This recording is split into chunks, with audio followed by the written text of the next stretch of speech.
Welcome to our third and final installment of Let's Learn About Egypt. On today's episode, we will be looking at the religion of Judaism during the time of ancient Egypt. If there is one thing that affects history the most, it's the location or the religion of that area. Judaism is one of the world's oldest surviving religions and can trace its roots back to the time of the Old Kingdom of Egypt. Now with our lecture, make sure that you have your Unit 2 Lecture 3 challenge sheet out and ready. And if you miss something, don't hesitate to pause or rewind, of course, to make sure that you completely understand the materials.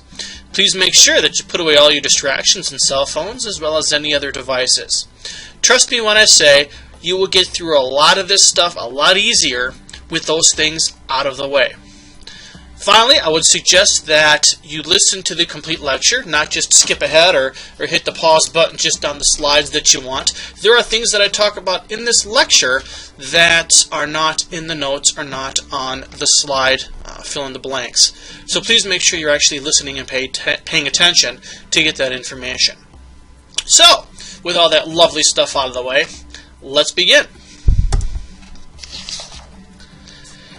Okay. Setting the stage for this lecture, let's just take a look at who these Jews are and where they came from. Canaan was the ancient home of the Hebrews, who would later be called the Jews. Canaan is what we call Israel today. Hebrew history, legends, and moral laws have found a major influence on Western culture today. Additionally, part of Hebrew history is shared with the religions of Christianity and Islam, which today are the two largest religions in the world.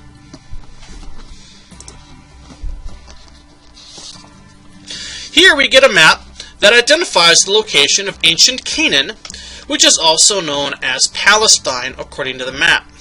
Depending on who you are, this is the homeland for both the Jews and the Palestinians. Today, the land is known as Israel. Since both groups can trace their religious origins to this area of land, it is very sacred ground for both. Even today, there are daily reports of attacks between the Israeli government and the Palestinian Authority, which both live in the region. So these issues of Palestine go back thousands of years. Even though we see them just in the news recently, these are wars and battles that these two groups have had for 3,000 to 4,000 years.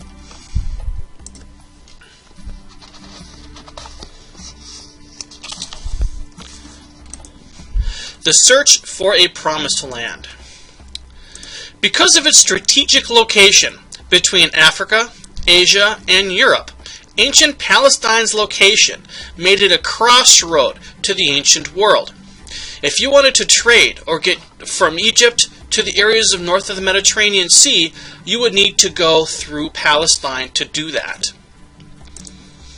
Palestine, as you saw in the previous slide, is the region that is on the east end of the Mediterranean Sea. The Hebrews settled Canaan, which was located in Palestine, as it was also known as.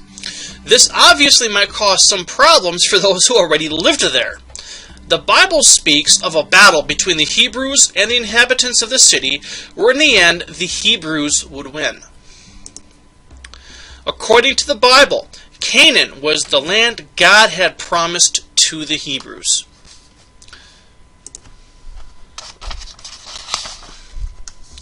The historical account of the Hebrews is documented in the Torah, which is the first 5 books of the Christian Bible and the first 5 books of the Jewish Tanakh, which is the Jewish Holy Book.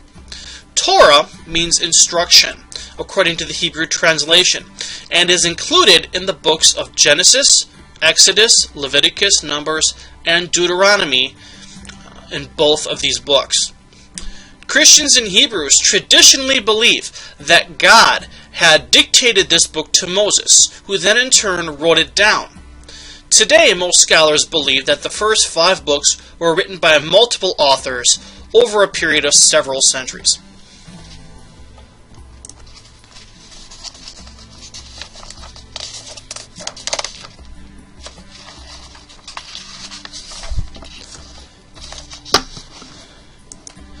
Most of what we know about early Hebrew history is found in the first 5 books of the Tanakh, and as I mentioned before, which is also known as the Torah in our Holy Bible, the Christian Holy Bible.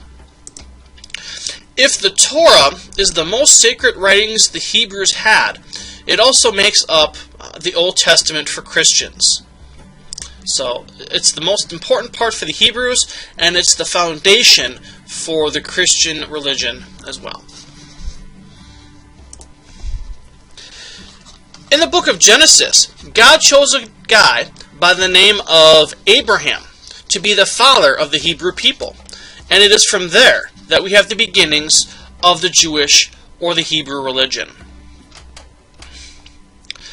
Abraham was a shepherd who lived in Ur and commanded God to help him move his people, family, and other believers, to move these people to Canaan around 1800 BC. Eventually, the descendants moved to Egypt around 1650 BCE. These Hebrews were monotheistic, which means they worshipped only one God, and that God's name was Yahweh. As the story goes, God created a covenant, which is just a fancy word for a promise, with Abraham that said that if the people obey his laws, then Yahweh would promise to protect Abraham and all his descendants. And here we see an artist's idea of Abraham asking for guidance from Yahweh with his wife Sarah in the background looking out of the tent at him. She kind of looks concerned, like he's flipping out or something. I don't know.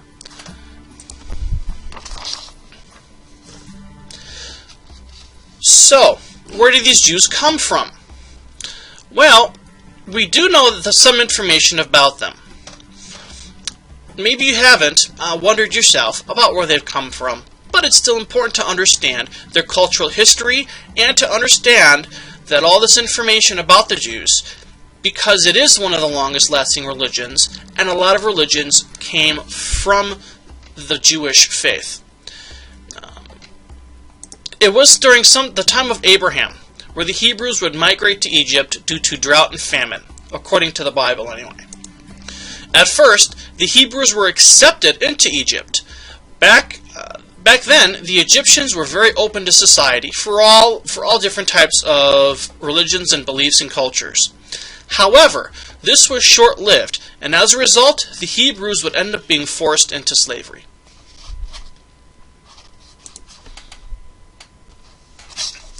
And along comes Moses, or so the story goes.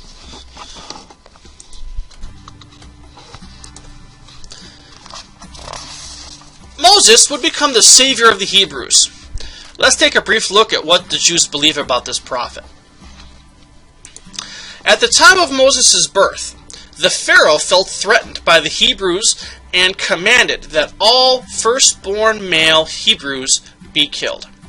The Pharaoh saw the increase in the Hebrew population and grew concerned that they might someday try to overthrow him. In an attempt to save her daughter, a young Hebrew woman took her very young son to the shores of the Nile and laid him among the reeds in the Nile inside of a basket in hopes of saving his life. As the story goes, an Egyptian princess would find him walking along the shores, and she would take him up and raise him in the palace, in all its fortunes and luxuries.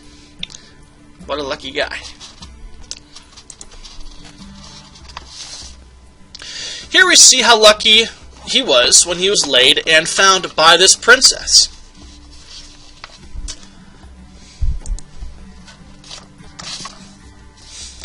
Although Moses was raised with the royal family, he did not forget his Hebrew birth. Or he did not forget about his Hebrew background. No one, not even the Pharaoh, whom was likely a childhood friend of his, knew that Moses was even a Hebrew, except for one. The nanny who raised him was also Hebrew, and it is traditionally believed that this nanny was also his real mother. So it would have been natural for this nanny, Moses' mother, to also instruct him in the beliefs and the traditions of the Hebrews. Eventually, though, the truth would come out, and Moses would become a slave. The Pharaoh couldn't protect a Hebrew liar after all. Eventually, Moses would be banished from the city. This would lead the way to a significant event and the turning point for the fate of all Hebrew Jews. By the command of God, Moses was told to lead the Hebrews out of Egypt. This mass exodus of the Hebrews from Egypt would become known as the Exodus. The Bible quotes Moses as saying to the Pharaoh, "Let my people go," and then pleads and threatens the Pharaoh for them to be released. And here we have an image of Moses doing exactly that to the Pharaoh. To make a long story short, the Pharaoh released the Hebrews into Moses' custody, and while attempting to flee Egypt, the Bible describes how Moses was able to guide the Hebrews out of Egypt, at one point by even splitting apart the Red Sea so the people could cross past it and to the other side into the Sinai Peninsula. And here's an artist's image of how that looks.